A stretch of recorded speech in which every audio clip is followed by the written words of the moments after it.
Imagine stealing $19 million in cash and getting away with it for years, until one tiny mistake brings everything crashing down. This is the story of a mastermind who planned the perfect heist, outsmarted security, and vanished without a trace, until one careless slip ruined everything. But before we dive in, if you love insane true crime stories, high-stakes heists, and mysteries that keep you hooked, you're in the right place. Hit that subscribe button, drop a like, and let me know in the comments, would you have pulled it off? Now, let's get into today's story. When we need cash, we usually go straight to the bank and withdraw from our account. But where do banks get this money from? How does it reach them? There are usually private or government companies specialized in money transportation.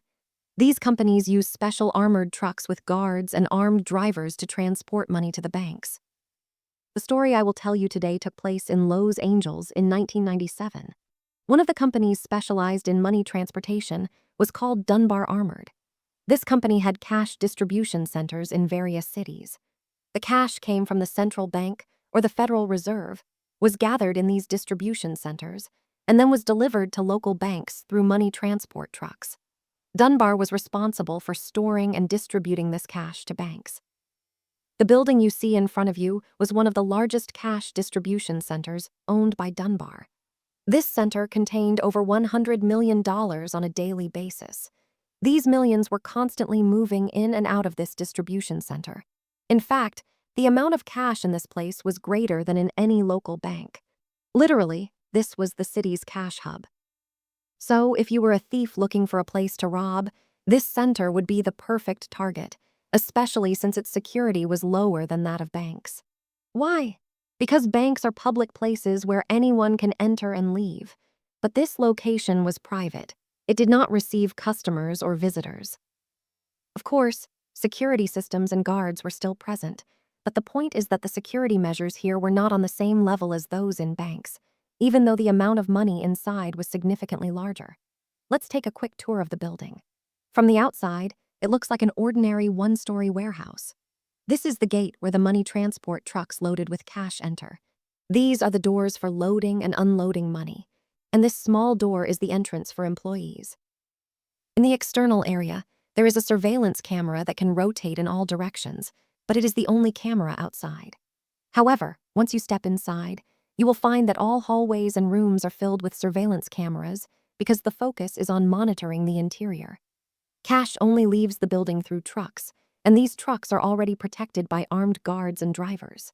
To clarify things further, I have drawn this layout of the building's interior. This is the door where employees enter. This is the guard room, also known as the break room, because the guards sit and eat there. Inside this room, there is a smaller room called the surveillance room. This room contains screens that display live feeds from the cameras. There is usually a guard monitoring these screens 24/7. However, keep in mind that there were only 4 screens, while the number of cameras reached 25. This means the screens did not display all cameras simultaneously, they switched between them. Keep this information in mind. Returning to the layout, this area is the money loading and unloading zone, directly facing the outdoor parking lot. Next to this area is the vault room. Inside the vault room, we have the main vault, where cash is stored.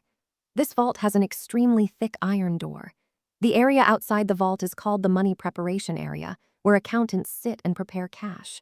All money is either prepared, counted, or taken out of the vault for loading onto trucks. I believe you now have a clear idea of the building's layout.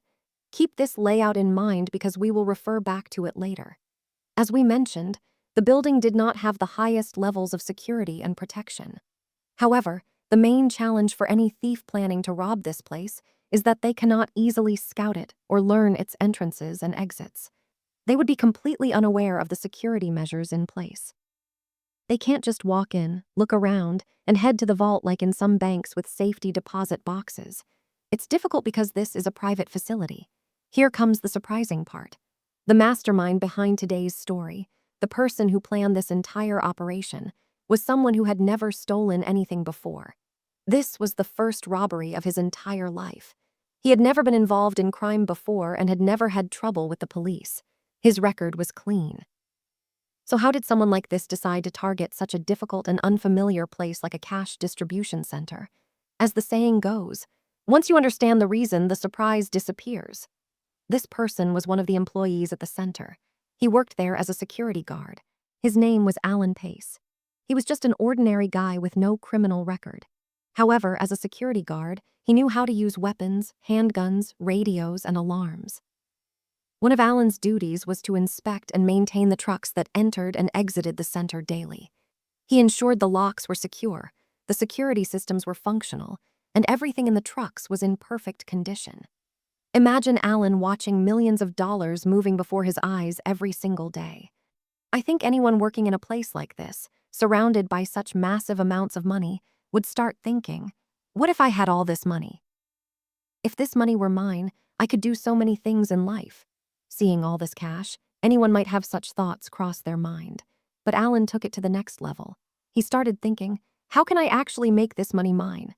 And that's where the idea of the operation started forming in his mind. What helped him even more was that he had someone close to him working at the same center.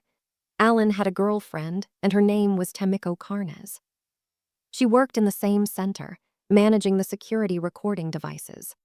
The cameras and video footage were under her supervision, which made her position extremely valuable to Alan. In fact, her role was one of the key factors that pushed him to move forward with his plan. Tamiko knew many security details used in the distribution center, and this knowledge would greatly benefit Alan. So he started planning how to carry out the operation and began thinking about the right people to join him because he couldn't do it alone. For weeks, these thoughts kept circling in his mind. Then suddenly, in the middle of his planning process, his girlfriend Tamiko walked in and told him, "I got fired from my job." What happened was that the company management fired her because they suspected she had attempted to steal. They found some money bags placed in an isolated corner that the cameras couldn't capture, and they suspected her because there was circumstantial evidence pointing at her. There was no solid proof, only circumstantial evidence, but it was enough to get her fired. I don't know if she actually tried to steal some money or if it was just a bad coincidence and she got caught in the middle. The important thing is that after they fired his girlfriend, Alan's relationship with management became tense, and the spotlight turned on him. Alan started to feel like he might be next, even though he hadn't done anything wrong yet. He began to think that he needed to act quickly. The first thing he had to do was form a team because there was no way he could pull off this operation alone. He decided that his team would consist of people close to him. The first person he approached was his best friend, Eugene Hill. Like Alan, Eugene had no criminal record. His record was clean. He also worked in the same field as Alan as a security guard and had experience with weapons and security procedures. Convincing Eugene was easy for Alan because they were best friends, and he knew his nature. He knew he would agree. But now, Alan needed to carefully select the other members. He had to be sure about the kind of people he asked to join because if he approached the wrong person, they could expose them. Alan spoke to 2 more people. The first was Freddie McCree, who was also a security guard and one of Alan's oldest friends. They had known each other since they were 10 years old. The second was Terry Brown. Yes, Terry Brown was also a security guard. Alan had met him through work. They had previously worked together as nightclub security guards. Now, Alan needed to convince them to join the gang and carry out the operation with him. He gathered them in a parking lot and started drawing the layout of the distribution center on the ground with chalk. He explained his plan in detail, showing them where they would enter and exactly what they would do. He spoke with confidence and intelligence, making it clear that he had thoroughly studied the situation. He wasn't just taking a random chance. When his friends saw how confident and excited Alan was, they got excited too and told him, "We're with you." Now, the team consisted of 4 members, all of whom were close to Alan and people he trusted with his life. The next step Alan took was a bit bold. He went to work with a camera and started taking pictures of the place, using the excuse that he was taking keepsake photos. He even took pictures of his colleagues and the accountants working in the vault room. It was as if he was creating a file on all the people and locations in the center. He wanted to show these pictures to his crew so they would have a clear idea of how to move around inside, where the cameras were, and what the employees they might encounter looked like. Even though taking these pictures carried some risk, Alan was one of the staff members, and even if someone saw him taking photos, they wouldn't question him much. They might ask what he was doing, but they wouldn't suspect he was planning something. After gathering all these details and studying them, Alan drew a detailed blueprint of the building. He met with his crew again and began explaining how they would execute the operation step by step. The plan was as follows. First, they would use two vehicles, one a regular sedan and the other a small transport truck. They would rent the truck, park both vehicles at a reasonable distance from the distribution center, and then all get into the truck to head to the center. They would enter the building using the key Alan had. They chose the night before the weekend ended because this was the night when the most money was in the center. At the same time, it was the night with the least security presence since it was the weekend. During this night, the vault's iron door would be left open because the accountants would be inside counting and sorting the incoming cash. Since the amount of money was so large, they wouldn't open and close the vault door repeatedly. They would just leave it open. This would work to their advantage. Once inside, they would avoid surveillance cameras. Alan knew the exact locations and angles of all the cameras. There would be only one guard on duty that night, and Alan knew exactly when he took his dinner break. So they would enter while the guard was having dinner to catch him by surprise. After subduing the guard, they would enter the vault room, where the accountants would be working. There would also be a person known as the monitor. The monitor had a button under his desk. The moment he pressed it, an alarm would sound, summoning the police. So they had to restrain the monitor before he had the chance to press the button. Once all the employees were restrained, the final step would be to enter the vault, take the money, and load it into their small truck. But they had to be careful not to take any newly printed money. Newly printed money comes in bundles with serial numbers that are tracked, making it easy to trace. So they had to target only the old cash. This was a crucial detail. Of course, Alan would be the one to direct them on which money to take and which to leave behind since he was the one familiar with the layout. After reviewing the plan and seeing the situation more clearly, Alan felt they needed one more team member. This is where the new member, Thomas Johnson, came in. Thomas was a friend of theirs, and like the others, worked in security as a guard. Now, the gang had 5 members, all working in the same profession, security guards. Alan and his team spent every day reviewing the details of the plan. They would sit with the blueprint, study it carefully, analyze the timing, movements, and everything else. They even kept reviewing the employees' photos until they memorized their faces. Alan clarified who the guard was, who the accountants were, and who the monitor was. They wanted to go in being 100% prepared. Alan told them they would wear all black clothing, masks, and gloves to hide their identities as much as possible. They would also carry weapons. The intent was not to hurt anyone, but since the guards were armed, they needed to be armed as well, just in case. Also, employees would be more likely to comply quickly if they saw weapons. But to avoid the need to use them and to prevent any escalation, they had to ensure they weren't exposed in the first place. One of the most important things they discussed was timing their movements with the cameras. As I mentioned, there were a lot of cameras inside the building, 25 cameras in total. However, the surveillance room only had 4 screens. These screens switched between different camera feeds every few seconds. For example, a screen might switch to a different camera every 10 seconds, continuously cycling through all the camera feeds. So, understanding the camera timing and when the feeds switched was crucial. For example, when they needed to cross a specific hallway, they had to be absolutely sure that the camera monitoring that hallway wasn't broadcasting to the screen at the exact moment they crossed. If the guard saw them, he would trigger the alarm, and it would be game over. They would never have known these timings or how the screens switched between camera feeds without inside information. And where did this information come from? From Tamiko, Alan's girlfriend, who, as we mentioned, was literally responsible for the camera recording system before she was fired. She knew all these details. Now, they knew exactly when each camera would be broadcasting to the surveillance screens. They could perfectly time their movements to avoid every single camera. Alan trained his crew professionally. He timed and calculated the speed and distance they needed for each hallway they had to cross. By the time they entered the building, they would know precisely the timing and speed required. Everything had to be meticulously calculated and accurate. Up to that moment, everything was going smoothly. The plan was clear and they were training on it daily. Now, we are in September 1997, the month they planned to execute the operation. However, Alan was cautious. He wanted to carry out the heist at the end of the month. He wanted to keep training his crew until they were completely confident that they had reached the required level. But then, something unexpected happened. Alan received a call from the company's management informing him that he was fired and had to return his keys immediately. The news was a shock to Alan and completely disrupted his plans. The first thing he did was quickly make copies of the keys before handing them over to the company.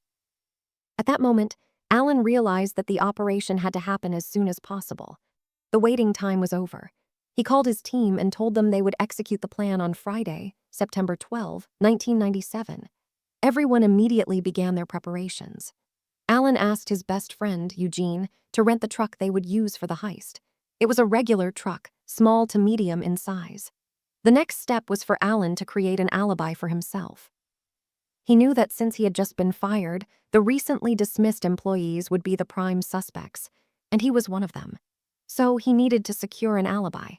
Eugene told Alan that his family was hosting a big party with many guests, including relatives and friends. All they had to do was attend the party. In the middle of the event, they would slip out, carry out the heist, and return right afterward. All the people at the party would be able to testify that they were there, especially since most of them were close family and friends. Now, the day of the heist arrived, Friday, September 12, 1997. Alan and his crew gathered at Eugene's house and reviewed the plan one last time. When they went over the details, they realized they needed one more person. There were 5 of them. One would stay with the truck, another would stay with the restrained guard, leaving only 3 to handle the vault room. But there could be 3 to 4 employees inside the vault room. Alan wanted to be sure they had a numerical advantage, or at least an equal number, to maintain full control of the situation.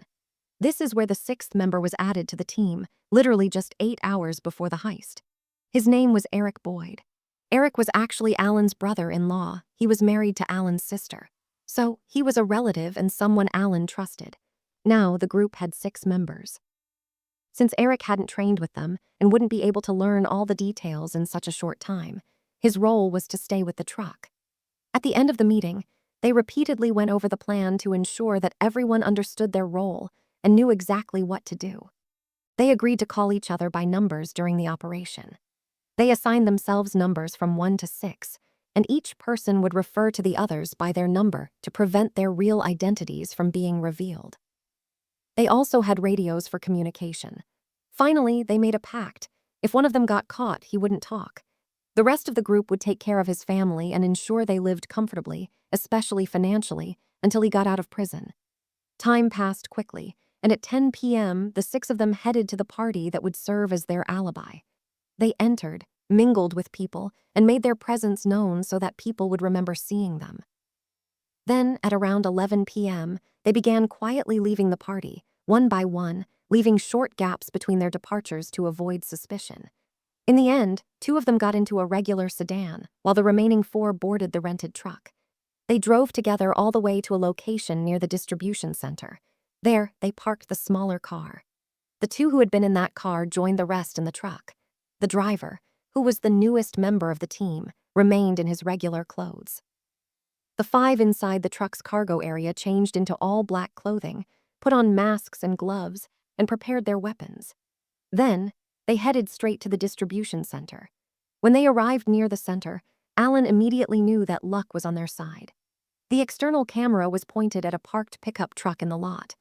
That pickup truck belonged to the on-duty monitor, the person responsible for overseeing cash movements inside the vault and supervising the accountants.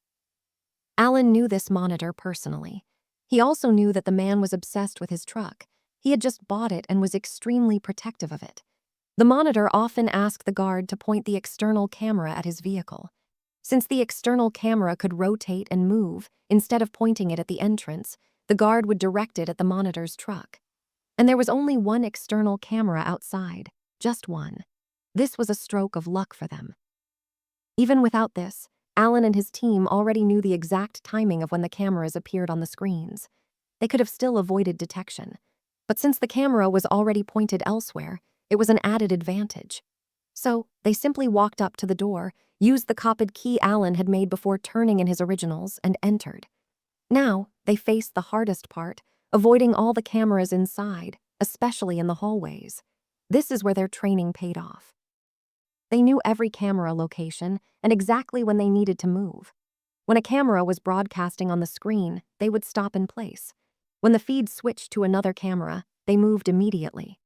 The camera system had precise timing. It switched feeds every set number of seconds. And they had this information because, as we mentioned before, Alan's girlfriend, Tamiko, had been the one responsible for the system before she was fired. Now, if we go back to the layout I showed you earlier, the gang entered through this door and made their way through the hallways, carefully avoiding the surveillance cameras. Eventually, they reached the guard room. As we mentioned, there was supposed to be only one guard on duty that night. It was just past midnight. Alan knew the guard working that shift. This guard always took his dinner break at exactly midnight, so at that moment the guard most likely wasn't even watching the camera screens. This was an additional precaution Alan took during the execution of the operation. It was intentional. And indeed, they stormed into the guard room and found the guard eating his meal. They grabbed him and tied him up immediately. This meant they didn't even need to avoid the surveillance cameras in the first place because the guard was eating and wasn't monitoring the screens. This alone was a smart move by Alan, something he could only do because he knew the habits of the guards after working with them for years.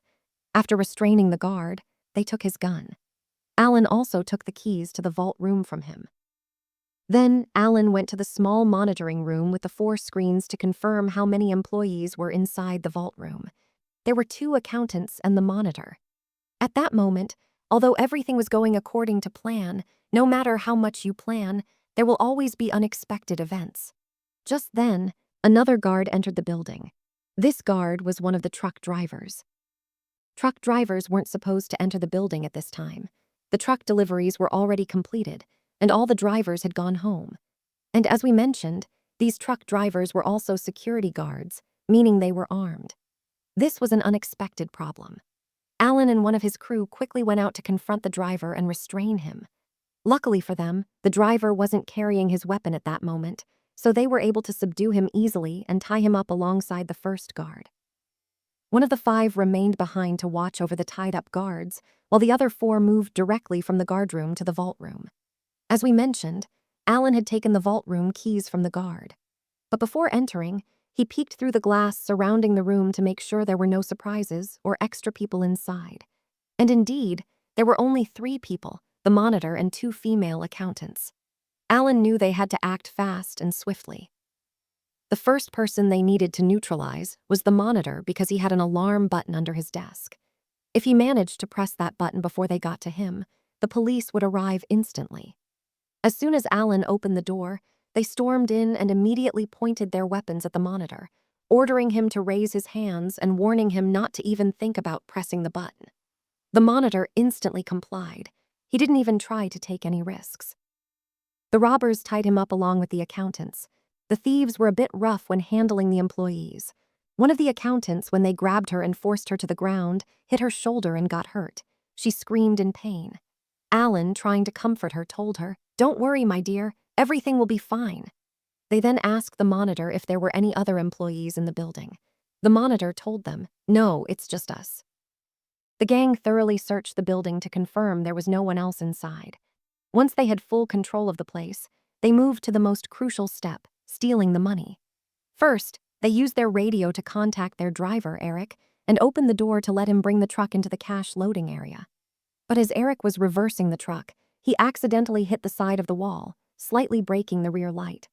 A small piece of plastic fell off, but the robbers didn't notice it at the time. Then they entered the vault and started grabbing the money. The cash was in stacks, all in $20 bills. Remember what we mentioned earlier? They had to avoid taking newly printed money because it came in labeled bundles with sequential serial numbers that were easy to track. Alan guided them on which stacks contained old cash, and they focused only on those, stuffing them into garbage bags. They moved quickly, loading bag after bag of money into the truck. They literally filled the entire truck. Before leaving, they had to erase all evidence behind them. The most important piece of evidence was the surveillance camera recordings. All they had to do was take the recording devices and tapes, and they would be completely erased. Back in 1997, there was no cloud storage or Wi-Fi to automatically save backups online. All footage was stored on physical tapes, So if they got rid of the tapes, all the recordings would be gone forever. The thieves took the entire recording device from the monitoring room. However, there was another hidden recording device in one of the building's offices. Any other robbers would never have known about this backup device. But once again, because Tamiko, Alan's girlfriend, had been in charge of these systems, she knew all the security secrets and had informed Alan about the second device. Alan went to the office, found the device, and took it. The thieves took all the recording devices and tapes with them, leaving no trace behind. The next step was to damage the door lock. Remember, they had entered using Alan's copied key. To prevent the police from discovering that they had used a key, they deliberately broke the door lock to make it look like it had been forced open. This was meant to further eliminate any suspicion toward Alan. Now that everything was done, it was time to escape. But there was a problem. Because of the massive amount of money they had loaded into the truck, there was no room left for all of them to fit inside. Two of them had nowhere to sit. Their original plan was for everyone to ride in the truck, then drop off Alan and Eugene at the sedan they had parked nearby. But their heist had been even more successful than expected, and now they had too much cash. So, what was the solution? Should they unload some of the bags to make room for the two remaining members? That would have been the most logical choice. But Alan refused. He said, "We're not leaving behind any of our loot." He shut the truck's door and told the four of them to go. Now, he and Eugene were left behind alone. Then Alan had an idea. "Do you remember the pickup truck parked outside, the one belonging to the monitor?" Alan simply decided to take it. He went to the tied-up monitor, pulled the truck keys from his pocket, and he and Eugene took the pickup truck and drove off. Of course, they weren't going to keep the truck because it could serve as evidence against them. The police could easily track it. All they needed was to reach their sedan, which was parked a short distance from the building. They switched cars, leaving the monitor's pickup truck in the same parking lot. And just like that, their escape was a success. But the operation wasn't over yet. The final step was to return to the party they had left, the party that would serve as their alibi. So after they escaped, they went straight to Eugene's house where they had stored their weapons. They changed their clothes, putting back on what they had worn to the party. Then, they got back in the truck and the sedan with all the money still inside the truck and headed to the party. They arrived back at the party at around 1:30 a.m., about 90 minutes after they had left. When they got out of their vehicles, they parked the truck right in front of the house, a truck literally filled with tens of millions of dollars. They re-entered the party and blended back in with the guests. About an hour after the gang had left the Dunbar facility, the employees finally managed to free themselves. They immediately called the police. The police arrived along with the FBI, and the investigation into what had happened began. The first thing the investigators noticed when they started examining the scene was that the external door lock was broken. But after closer inspection, they suspected it was just a cover-up. They didn't see any signs of forced entry on the door itself, only the lock was broken. This was a mistake by Alan and his crew because now the investigators suspected that the thieves had a key to the door. This meant there was a high probability that it was an inside job, people who worked at the facility. The second clue the investigators found was the small plastic piece that had broken off from the truck's taillight when the driver hit the side of the wall while backing up. This plastic piece didn't match any of the company's trucks, which meant it most likely came from the thieves' truck. But that was all the investigators could find. The scene was otherwise clean. The thieves had left no other traces behind. As for Alan and his crew, they rented a small storage unit to stash the money until things settled down and they could divide their loot comfortably. The Dunbar Company management calculated the stolen amount and concluded that the thieves had taken around $19 million. In today's money, this would be close to $30 million. At the time, this was the largest cash robbery in U.S. history, and possibly in the world. Of course, larger robberies would happen later, like the insane Brazilian bank heist we discussed in another video. Now, imagine, the majority of this stolen money was in $20 bills, meaning the sheer volume of cash was enormous. That's why the truck filled up so quickly. Authorities were so concerned about copycat crimes that they feared others might attempt similar heists targeting cash distribution centers. To avoid this problem, they decided not to reveal the real stolen amount to the public. They simply told the media that more than $1 million had been stolen from the Dunbar facility. They never disclosed the true figure. After reviewing the case details, investigators strongly felt that this was an inside job. The thieves' knowledge of the location of the recording devices, especially the hidden backup recorder, suggested that someone on the inside was involved. How could the thieves have known about this hidden device unless they, or someone they knew, worked at the facility? There was also the issue of the broken lock, which seemed like a deliberate misdirection to hide the fact that they had used a real key to enter. So, the investigators decided to question every employee at the facility. They interviewed about 130 people, including current employees and those who had been fired recently. During these interrogations, they conducted lie detector tests using a polygraph machine to measure heart rate responses. Only 2 people failed the test, Alan and his girlfriend, Tamiko. There was another key piece of evidence against Alan. Remember the accountant who hurt her shoulder when she was forced to the ground? When Alan tried to comfort her, he told her, "Don't worry, my dear, everything will be fine." This accountant recognized Alan's voice and speech pattern. She testified against him. Now there were 2 pieces of evidence against Alan. 1, he failed the lie detector test. 2, the accountant identified his voice. Dunbar's management expected the police to arrest Alan, but the investigators knew that this evidence wasn't enough. They needed solid proof to convict him. At that point, they didn't have enough to officially charge him. Even though Alan remained the prime suspect, the investigators couldn't find conclusive evidence against him. And so, a whole year passed with no breakthroughs in the case.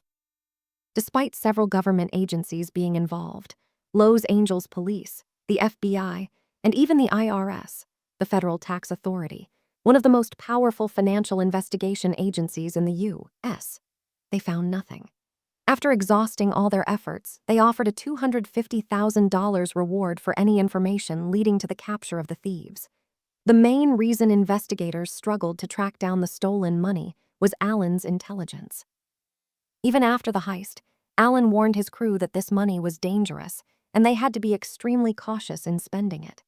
The dumbest thing they could do was to suddenly buy luxury cars, mansions, or take expensive vacations, as that would immediately attract suspicion. They had to be smart and spend only small amounts, just what they needed, especially since the investigation was still active and intense. One of Alan's smartest moves was opening a business in the entertainment industry. This business was just a front for laundering their stolen money. For those who don't know how money laundering works, they take the stolen cash, register it as if it was legitimate business earnings, pay taxes on it, and it becomes legal money in the eyes of the law. That's the basic concept of money laundering. But even laundering money has to be done gradually. They couldn't suddenly start claiming millions in revenue. Instead, they slowly funneled tens of thousands per month. Over time, they increased the amounts, maybe $100,000 or $200,000 at a time. But they couldn't immediately clean all their millions or they would attract attention. So the process was slow, but the most important thing was that it was safe. Thanks to this careful strategy, the gang remained undetected for 2 years. For 2 whole years, investigators couldn't track them down. By this point, Alan and his crew thought they had completely gotten away with it. But unfortunately for them, one of them let his guard down, and it ruined everything. That one person was Eugene, Alan's closest friend and the first person he recruited. Eugene believed that after so much time had passed, they were safe. So, he took $100,000 in cash from the stolen money and went to a real estate office to buy land as an investment. And the dumbest part, the money bundles were still wrapped in Dunbar Company bands. A colossal mistake. Eugene never even considered that the real estate agent would suspect the money. He thought the case was long forgotten after 2 years. But the moment the real estate agent saw the cash, alarm bells went off in his head.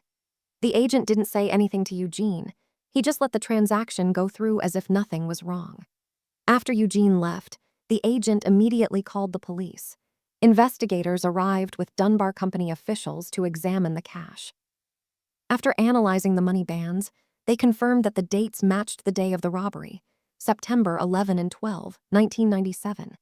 Now all eyes were on Eugene. Investigators started digging into his personal life, his family, friends, and close associates. Very quickly, they discovered that he was friends with Alan, the original suspect. They now had a short list of potential suspects. They also discovered that Eugene had been writing checks from his sister's bank account. His sister didn't have enough income to justify those checks, which suggested that Eugene was laundering money through her. But the final nail in the coffin came from the red plastic piece, the broken taillight from the truck. Investigators traced it back to a rented truck model and started reviewing all rental records for that type of vehicle. Since this was 1999, all records were paper-based, meaning they had to manually check every file, no computer searches. After weeks of searching, they finally found Eugene's name on a rental contract. He had rented the truck on September 12, the night of the robbery, and returned it the next day. Now, the evidence against Eugene was clear and undeniable. Investigators went to his house, arrested him, and took him in for questioning. Despite their pact to stay silent, when Eugene was pressured, he confessed everything. He revealed the entire plan and exposed all his partners. Over the next few months, all 6 gang members were arrested. In court, Alan's own crew testified against him, confirming that he was the mastermind behind the heist. Alan got the longest sentence, 24 years in prison, while the others received 10 to 12 years. Ironically, the FBI only recovered $7 million out of the $19 million stolen. The remaining $12 million remained unaccounted for, and no one knew where it was. All the gang members served their sentences and were eventually released from prison. The last one to be released was Alan, who was supposed to get out last year. As for the missing $12 million, the FBI never found it. Most likely, the money is still out there, hidden somewhere. Despite spending years in prison, they at least walked out knowing they were still millionaires. And with that, we've reached the end of our story. As always, if you enjoyed the video, don't forget to hit the like button. If you're not subscribed yet, make sure to subscribe and turn on the notification bell. There are also more amazing stories you can check out. Thank you for watching, and I'll see you in the next video. Goodbye.